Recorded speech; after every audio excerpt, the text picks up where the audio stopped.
성도 여러분 안녕하십니까? 행복한 안식일입니다. 또 이렇게 하나님의 전에서 또 각 가정에서 우리 하나님을 섬길 수 있는 그 은혜를 우리 하나님께서 허락해 주셨습니다. 한 주 동안도 여러분들 참 평안하셨는지요? 또 해도 바뀌고 또 주 안에서 저희들이 다 한 살씩 더 드셨는데요. 올 한 해의 삶도 우리 주님께서 저희들과 매일매일 동행할 수 있도록 주님께서 인도해 주시길 간절히 기원합니다. 하나님의 말씀을 잠깐 좀 보겠습니다. 하나님의 말씀 요한계시록 1장 1절입니다. 요한계시록 1장 1절입니다. 예수 그리스도의 계시라. 이는 하나님이 그에게 주사 반드시 속히 될 일을 그 종들에게 보이시려고 그 천사를 그 종 요한에게 보내어 지시하신 것이라. 참 벌써 오래전 일인데요. 제가 11년 동안 미국에서 교회를 봉사를 하다가 캐나다 토론토 교회로 오게 되었습니다. 예전에 저희 합회 채사픽 합회에서 재무로 일했던 그 재무 우리 장로님이 저한테 전화를 하셔가지고 뭐라고 그러시냐면, 지금까지 11년 동안 부었던 은퇴 자금을 찾아가라는 거예요. 제가 매달 11년 동안 매달마다 이렇게 페이첵에서 수백 불씩 이렇게 디덕트해가지고 나가던 돈들이 11년 동안 이렇게 모아지니까 저도 깜짝 놀랐어요. 이렇게 큰 금액이 나한테 있었구나. 태어나서 한 번도 만져보지 못한 아주 거액의 그런 금액이었습니다. 그런데 이 미국을 떠나서 캐나다 교회에 와서 봉사를 하니까 미국과 캐나다 연금 제도가 다르기 때문에 자기네들이 관리를 해주지 못하겠다는 거예요. 그래가지고 뭐 이거를 찾아서 쓰든지 아니면 다른 데 이렇게 옮겨가지고 제가 혼자 운용을 하든지 알아서 해라 라고 이렇게 얘기를 하는 겁니다. 그러면서 뭐라 그러냐면, 이 돈은 찾지는 못하고 찾아버리면 뭐 벌금이 굉장히 많대요. 그리고 60세 이후에는 찾으면 괜찮으니까 그 전까지는 내가 알아서 이렇게 관리를 하라라고 이렇게 얘기를 합니다. 그런데 돈이 있으니까 이렇게 친구가 붙는다고 11년 동안 한 번도 연락하지 않던 이 앤드루스에 같이 이렇게 공부를 했던 친구인데, 그 친구랑 이렇게 갑자기 연락이 됐어요. 그래가지고 이제 한참 얘기를 하다 보니까 이제 제가 이제 미국을 떠나서 11년 동안 목회하다가 이제 캐나다로 왔는데 뭐 이 연금 이거를 어떻게 해야 될지 이제 모르겠다 이렇게 막 이렇게 얘기를 하니까, 그 친구가 뭐라 그러냐면, 그 친구는 이제 같이 목회학 석사를 했었는데 목회 뜻이 없어서 그 친구는 이게 목회를 안 하고 또 의료계에서 이렇게 일을 하는 친구였어요. 근데 그 친구가 뭐라 그러냐면, 자기가 한 3년 동안 그런 이 재정 관리하는 거를 이렇게 공부를 했다라는 거예요. 그러면서 자기가 그 돈을 관리해 줄 수 있는데 이렇게 얘기를 하는 거예요. 그러면서 자기가 돈 하나도 안 받고 그 돈을 이제 불려주고 나중에 이제 그 제가 은퇴할 때 되면 아주 큰 금액으로 만들어 주겠다라고 이렇게 얘기를 합니다. 그래서 제가 아주 그냥 흥분했어요. 아, 이제 나도 돈을 벌 수 있는 기회가 생겼구나. 그러면서 이제 그 친구한테 이제 맡기기로 하고, 그 친구한테 이제 제 비밀번호랑 이렇게 가르쳐주고 그걸 이렇게 좀 잘 운영을 해라 이렇게 얘기했어요. 그랬더니 한두 달 보니까 진짜 원금에서 막 한 10% 15%가 이렇게 이게 플러스가 돼 있는 거예요. 그래가지고 너무 기뻐가지고, 야, 이거 올랐으니까 빨리 찾아가지고 안전한 데 넣어놓자 이렇게 제가 얘기를 했어요. 그랬더니 이 친구가 뭐라 그러냐면, 그게 무슨 말이냐, 이제부터 시작인데 이제 돈이 오르려 그러면은 한참 남았으니까 이제 자기만 믿고 기다리라는 겁니다. 그러면서 이제 자기가 무슨 그 석유 개발하는 어느 회사에다가 이제 그걸 했는데 그 회사가 굉장히 좋다라는 거예요. 그래서 저는 그 말을 아주 그냥 철떡같이 믿고, 전 그걸 아직 까먹어 버렸어요. 그 2년 뒤에 이제 어떻게 됐냐 이렇게 얘기하면서 이렇게 제가 계좌를 확인해 봤더니 반토막도 아니고 반의 반토막으로 이제 완전히 떨어져 있는 겁니다. 그래가지고 어떻게 투자를 했는지 완전히 이게 깡통을 찬다라는 게 이런 거구나라는 그런 느낌을 갖게 되었습니다. 그래서 제가 그때부터는 이거를 제가 직접 관리를 해야겠다라고 생각을 하고, 제가 막 혼자 막 이렇게 노력을 많이 해봤어요. 근데 그게 쉽지가 않더라고요. 그래가지고 이게 안 되겠다. 정말 잘 아는 재정 전문가에게 이 돈을 좀 맡겨가지고 제가 은퇴할 때 조금 돈을 가지고 은퇴를 했으면 좋겠다라는 생각이 들었습니다.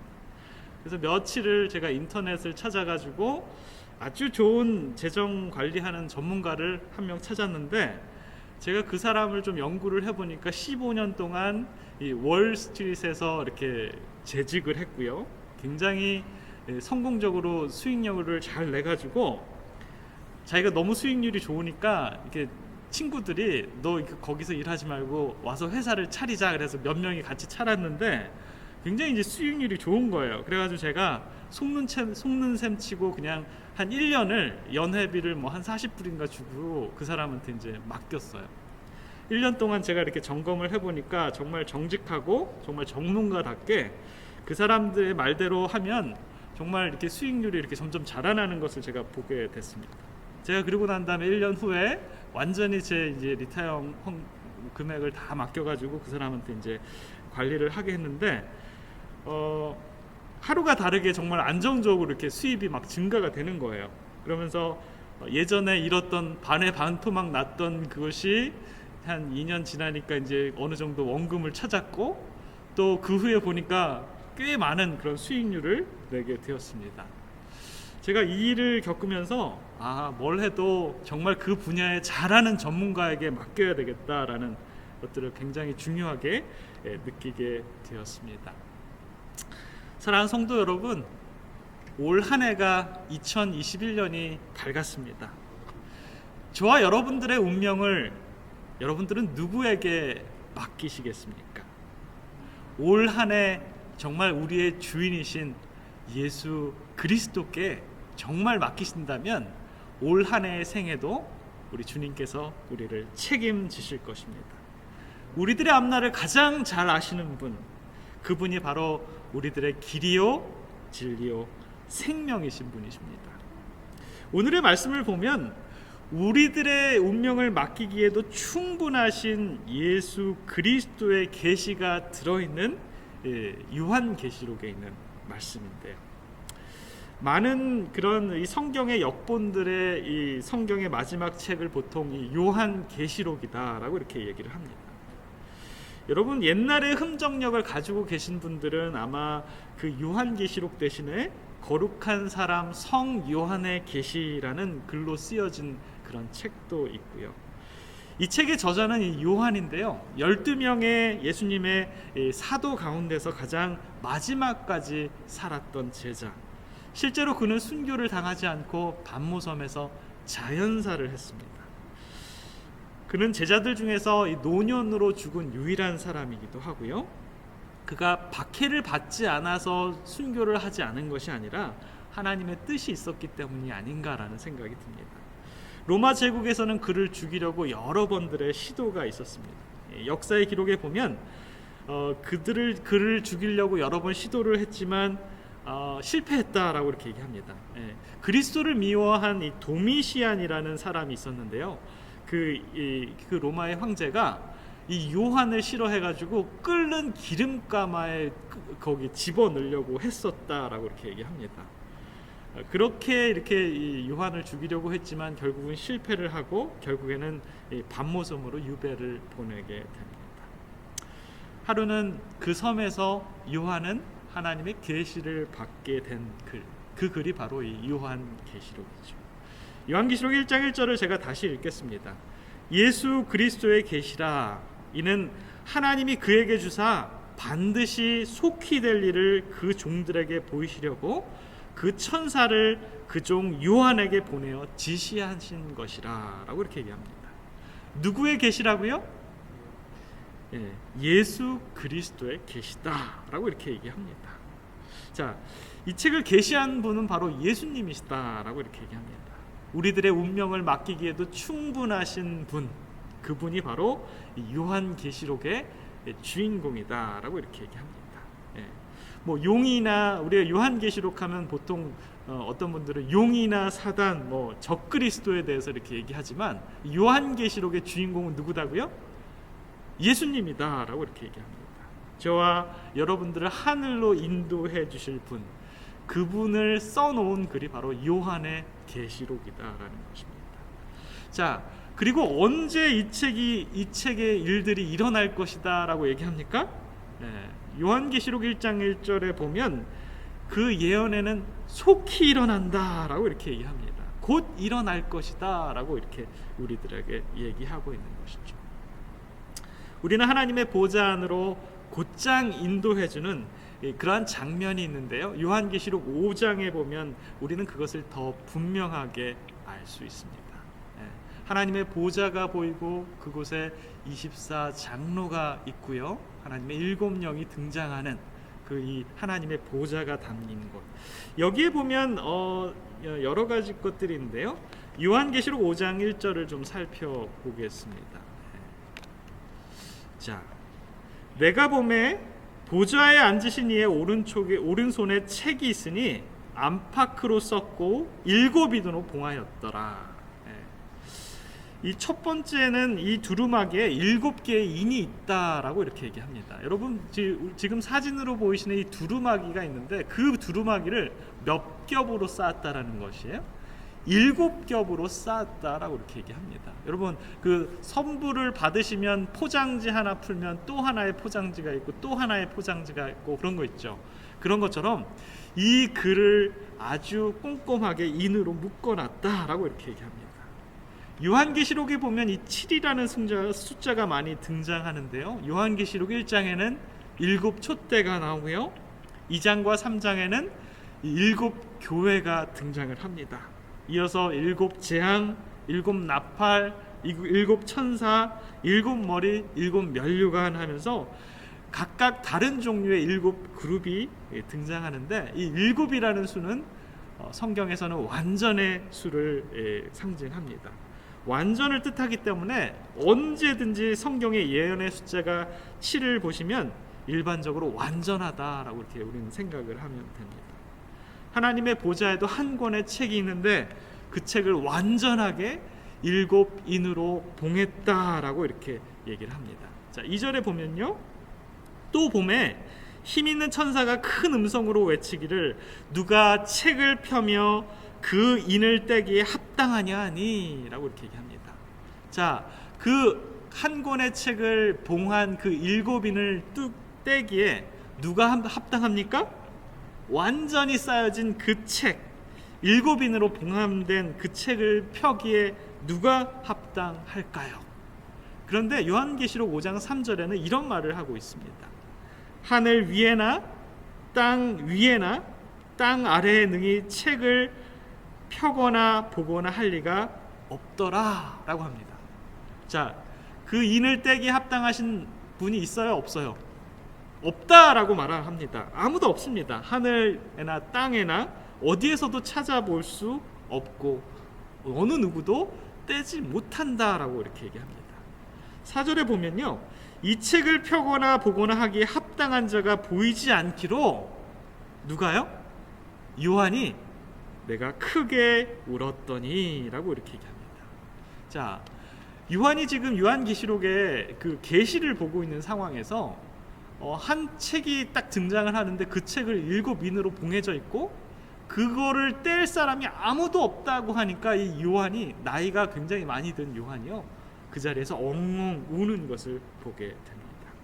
자, 5장 5절에 보면 장로 중에 하나가 내게 말하되 울지 말라, 유대 지파의 사자 다윗의 뿌리가 이기었으니 이 책과 그 7인을 떼시리라 하더라 라고 이렇게 얘기합니다.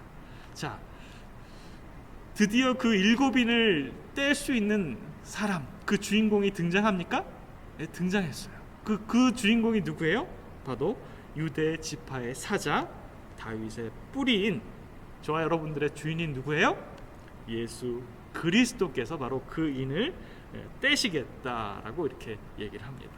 자, 6절과 7절에 보면 부연 설명이 나오는데요, 내가 또 보니 보좌와 네 생물과 장로들 사이에 어린 양이 섰는데 일찍 죽임을 당한 것 같더라. 7 뿔과 7 눈이 있으니 이 눈은 온 땅을 보내심을 입은 하나님의 7 영이더라 라고 이렇게 얘기합니다. 요한계시록에 보면 일종의 패턴이 나오는데요. 먼저 요한은 어떤 소리를 듣게 되고요. 그런 후에 그것에 대해서 어떤 사물을 바라보게 됩니다. 요한계시록 1장에 보면 요한은 나팔 소리 같은 소리를 듣습니다. 그런 다음에 그는 돌이켜서 7 촛대 사이에 걸어 계신 예수 그리스도를 보게 됐죠. 요한계시록 5장에서도 그는 어떤 천사의 큰 음성을 가로대하는 것을 듣게 됩니다. 누가 합당하냐? 라고 하면서 아무도 없는데 갑자기 누가 등장을 하는 거예요? 죽임을 당한 것 같은 어린 양이 딱 등장을 한다라는 것입니다. 자, 어린 양이 누구입니까? 예수님은요, 요한계시록의 28번가량 이 어린 양으로 묘사가 되어서 나옵니다. 왜냐하면 그분은 하나님의 어린 양이기 때문입니다. 그래서 침례 요한이 예수님을 처음 보았을 때 보라, 세상 죄를 지고 가는 하나님의 어린 양이로다 라고 이렇게 하는 것을 우리는 보게 됩니다. 어린 양이 나와서 보좌에 앉으신 이의 오른손에 책을 취하시는 그러한 부분을 우리는 보고 있습니다. 이 말씀 속에서 우리는 많은 것들을 생각하게 해줍니다. 왜 요한은 엉엉 울었을까요? 무엇이 그를 희망 없게 만들어서 울 수밖에 없었을까요? 어느 누구도 할 수 없었던 그 일을 어린 양은 어떻게 그 일을 합당하게 할 수 있었을까요?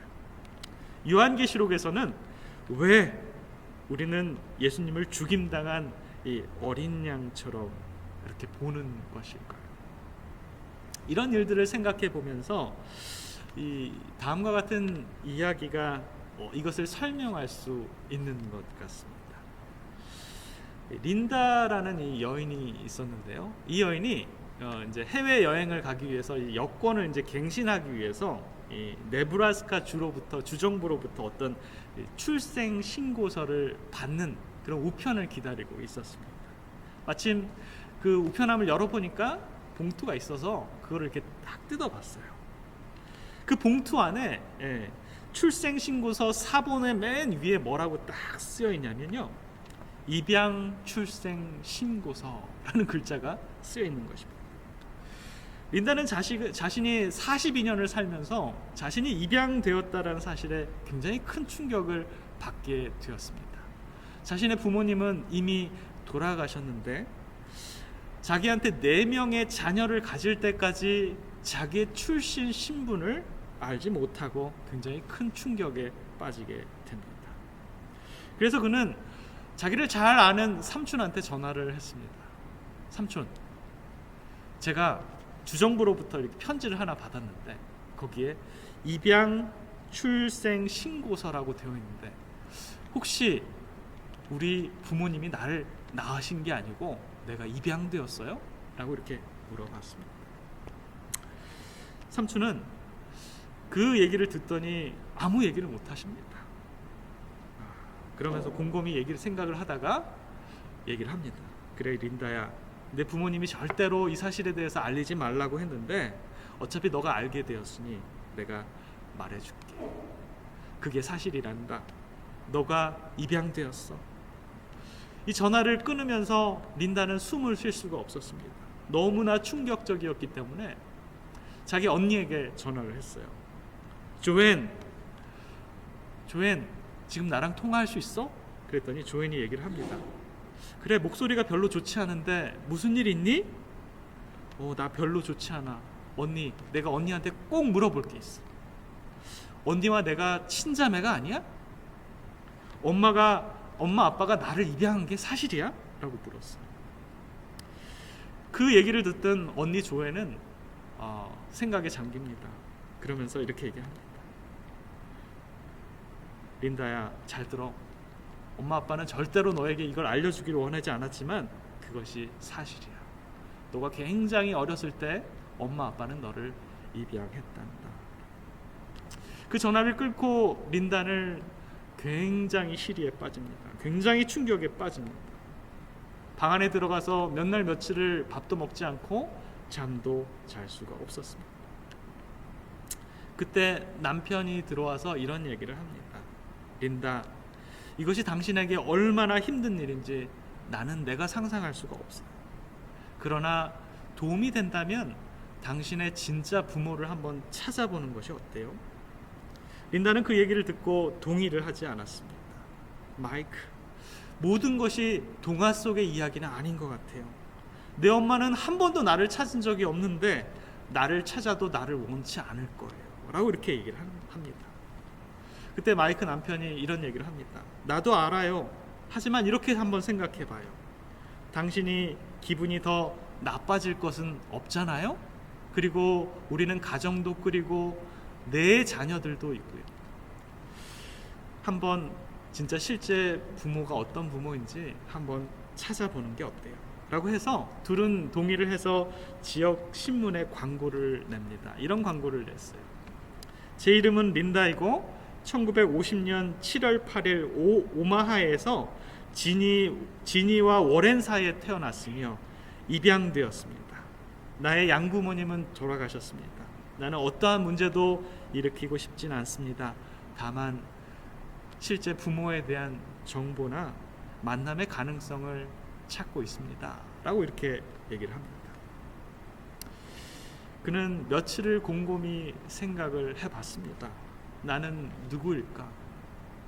이거 정말 실제로 큰 질문입니다. 나는 누구일까?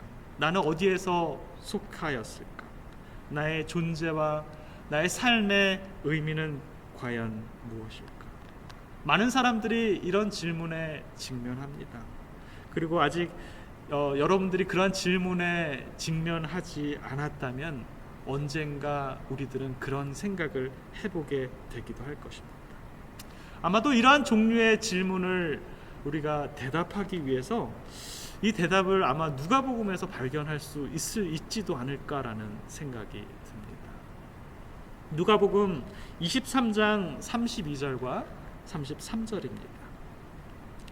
또 다른 두 행악자도 사형을 받게 되어 예수와 함께 끌려가니라. 해골이라 하는 곳에 이르러 거기서 예수를 십자가에 못 박고 두 행악자도 그렇게 하니 하나는 우편에 하나는 좌편에 있더라. 성경은 예수님의 옆에 누가 매달렸다라고 합니까? 우리는 그를 십자가의 강도라고 이렇게 알고 있습니다. 우리는 그것이 우리가 그에 대해서 아는 전부입니다. 우리는 그가 누구인지도 모르고요. 그가 어디에서 태어났는지, 부모가 누구인지, 어느 학교에서 다녔는지 우리는 알 길이 없습니다. 어떤 신화에 보면 성경에는 우리 도무지 이것을 찾을 수 없기 때문에 고대의 신화가 있는데요. 그 고대의 신화에 보면 그 한편 강도의 이름은 디스마스라고 한다라고 하는 신화가 있는데 이거는 뭐 꾸며진 이야기 때문에 이걸 사실의 진위를 가릴 수는 없습니다. 근데 그 사람은 그 신화에는 어떻게 얘기를 하냐면 어떤 사람은 그가 예수님의 소년 시절의 친구였고요. 예수님께서 그가 어린 아이였을 때 죽음에서 부활해서 그를 살려주었다라고 하기도 하고요. 또 어떤 사람은 마리아가 애굽으로 도망갈 때 마리아의 생명을 구해준 은인이 바로 이 디스마스다라고 이렇게 얘기를 하기도 합니다. 그러나 이거는 단순히 이 신화의 이야기일 뿐이고요. 이 사람에 대해서 성경은 항구합니다. 그러나 우리가 알고 있는 것은 그의 삶의 마지막, 그는 강도였으며 죄인이었고요, 악인이었습니다. 범죄자였습니다. 그의 아내나 자녀가 있는지 없는지 우리는 알지 못합니다. 그의 형제나 자매는 누군지 우리는 알지 못합니다. 성경이 말하는 것, 강도요, 죄인이요, 또 악인이라는 것, 행악자라는 것, 이 세 단어밖에는 우리는 알 길이 없다라는 것입니다. 이렇게 한번 생각을 해볼까요? 사람이 우리의 인생에 요약할 때 우리의 인생을 가장 잘 알 수 있는 것을 알기 위해서는 어디를 가면 되냐면 공동묘지에 가면 됩니다. 공동묘지에 가면 뭐가 많이 있어요? 비석들이 많이 있습니다.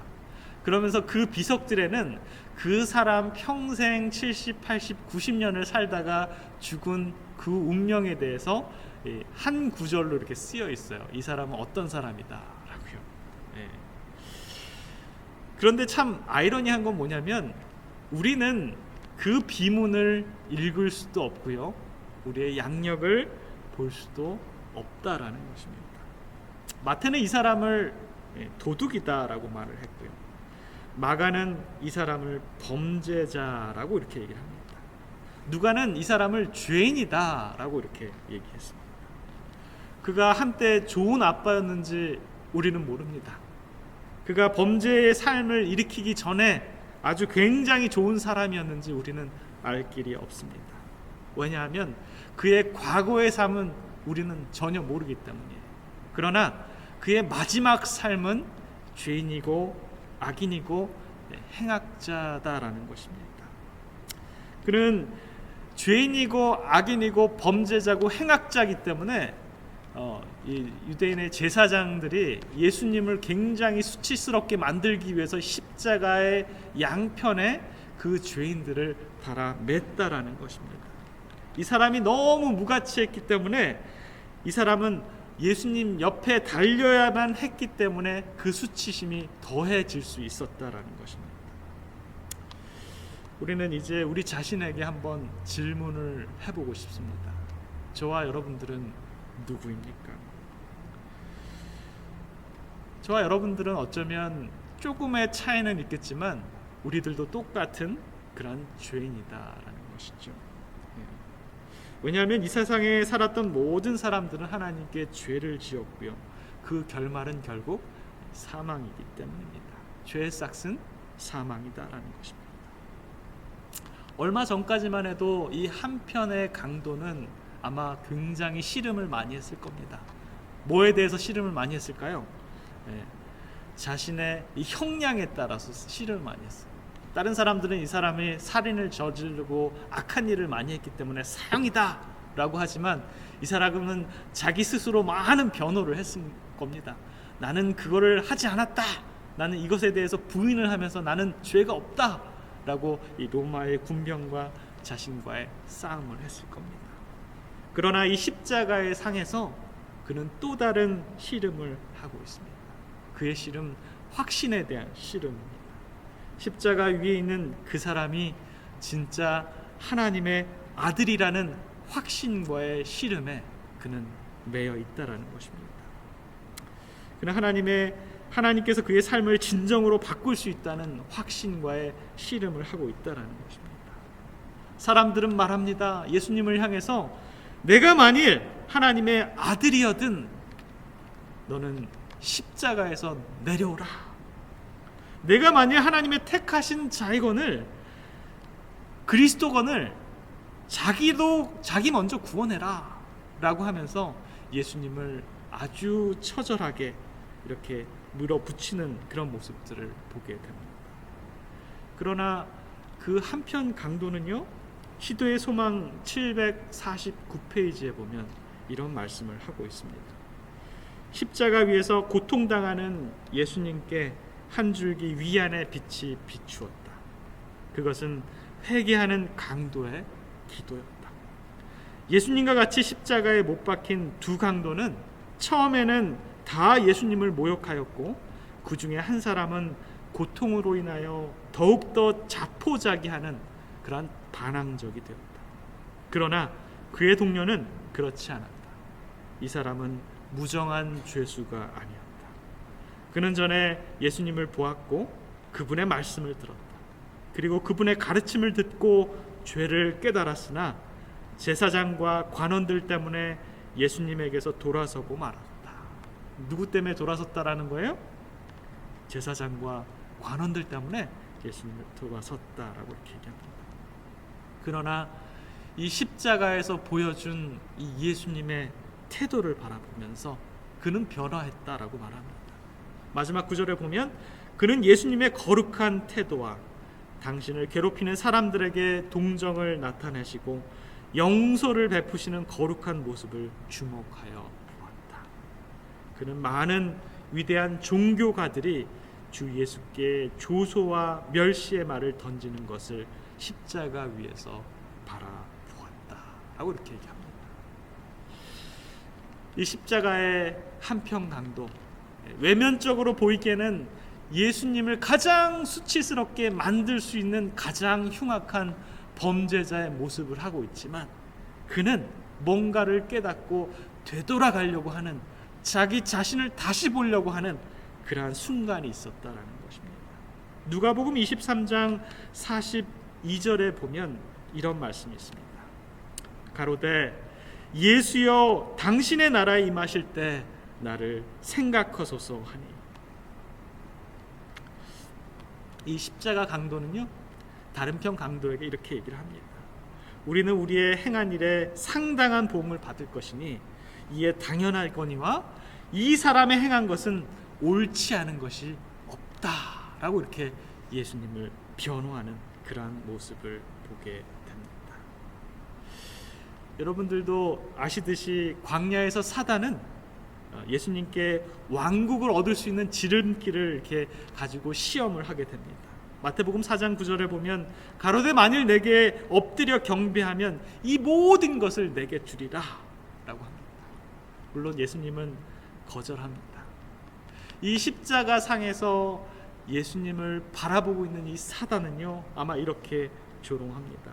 예수여, 당신은 내가 제안했을 때 그것을 받아들였어야만 했어. 이제 당신은 아무것도 할 수 없기 때문이요. 심지어 당신이 말하는 하늘 아버지도 여기 없어. 당신이 하나님께로 인도했던 사람들, 하나님을 믿는다고 했던 지도자들도 스스로 당신을 십자가에 못 박았어.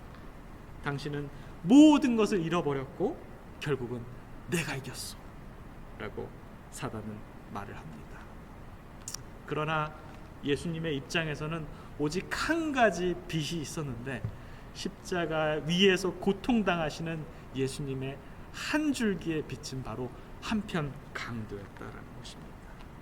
예수여, 당신의 나라에 임하실 때 나를 기억하소서. 저와 여러분, 이 십자가의 그늘 안에 우리 머물기를 원합니다.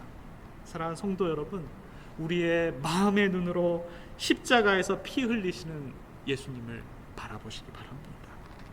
우리가 그분의 머리를 짓누르게 만드는 그러한 가시관을 바라보시길 원합니다.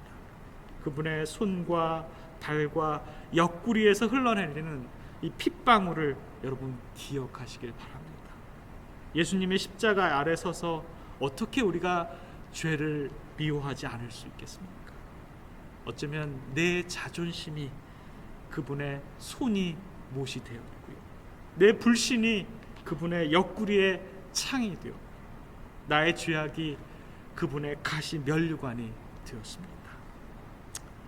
십자가의 강도는 마침내 그것을 바라보았습니다. 그리고 그는 그리스도의 십자가가 자신의 것임을 그때 깨달았습니다. 그리고 영원한 그 십자가는 아직도 강도들과 범죄자들과 행악자들, 그리고 저와 여러분들의 것임을 우리는 깨달아야 된다라는 것입니다. 성경은 말을 합니다. 갈라디아서 6장 14절에 보면 그러나 내게는 우리 주 예수 그리스도의 십자가 외에는 결코 자랑할 것이 없으니 그리스도로 말미암아 세상이 나를 대하여 십자가에 못 박히고 내가 또한 세상에 대하여 그러하니라. 저와 여러분들의 그러한 십자가가 올 한 해 우리의 가슴 속에 있기를 간절히 원합니다. 린다는 그 광고를 1992년 10월 말에 보냈습니다. 그리고 며칠이 지나지 않아서 10월 2일 날 한 통의 전화가 네브라스카 이 사회보장국으로부터 오게 됩니다. 이런 전화입니다. 린다, 내 생각에는 당신이 올해 아주 행복한 크리스마스를 보낼 것 같습니다. 어떤 분이 그 광고에 답장을 했으며 그녀는 아무나 알 수 없는 여러 자세한 당신에 대한 사실들을 알고 있습니다. 제가 그녀에게 당신의 전화번호를 줘도 되겠습니까? 린다? 이렇게 물었어요. 린다는 굉장히 흥분되고 설레었고 그 응답에 승낙을 했습니다. 그날 오후 전화가 울렸습니다. 린다는 너무 떨려서 그 전화를 자기 스스로 받지 못했어요. 그래서 남편이 그 전화 수화기를 자기 귀에 대줬습니다. 전화가 울렸어요. 여보세요? 여보세요? 린다? 이런 목소리가 어떤 여자의 목소리가 듭니다. 린다가 대답했습니다. 어머니예요? 엄마, 제가 신문 광고를 낼 때 엄마가 그것을 보았다라는 것 저는 믿을 수가 없어요. 엄마가 말합니다. 린다야, 사실은 나는 내 평생의 모든 기간 동안 너를 찾기 위해서 미아를 찾는 광고를 냈고 너를 찾으면서 모든 광고지를 조사했단다. 너를 찾지 않은 날은 평생에 하루도 없었단다 라고 이 엄마가 고백을 합니다. 사랑하는 성도 여러분, 저와 여러분은 누구입니까? 우리는 과연 누구입니까? 우리는 과연 어디를 향해서, 무엇을 향해서, 우리들의 삶의 목적은 어디를 향해서 가고 있습니까? 사랑하는 성도 여러분, 저와 여러분들에게는 하늘 출생 증명서가 여기 있지 않습니까? 그러나 우리들은 우리들의 주인인 하나님 예수님을 찾지 않는 그러한 우리들의 모습들을 발견할 때가 얼마나 많습니까? 그토록 우리를 찾고 찾으시는 우리들의 하늘 아버지를 여러분 기억하시길 바라면서 이 시간 안식일의 축복 안에 거하시는 저와 여러분들이 되시기를 간절히 바라면서 말씀을 줄이겠습니다.